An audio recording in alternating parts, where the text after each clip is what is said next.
My husband looked at me and laughed and said, God, those things are gross. They're like veiny balloons. I knew she was doing it for his attention because if he wasn't around, she'd dress like she used to, but if she knew he was coming, she'd make sure they were on full display. She even started trying to compete with me and wanted to set him up with one of her friends, but she'd always write these things off as jokes. It was always, I was a cheerleader.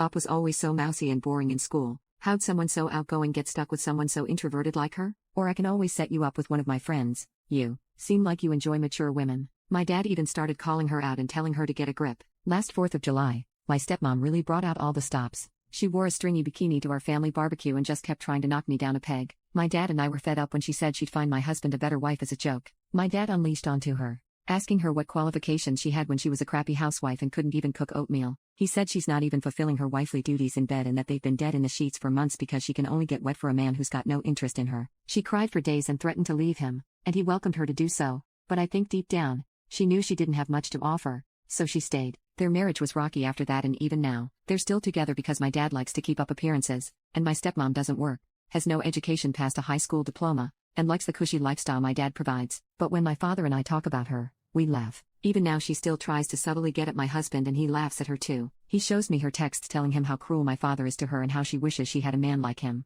Honestly, since that day, my life has never been better. I laugh at the woman who turned me into a joke for years. It even brought me and my father closer. If I can be honest, I hope they never divorce, so I can laugh at her till her last breath. I don't tell anyone, and I oftentimes pretend to be sympathetic in front of others about her, but when it's just the three of us, we laugh our asses off at her.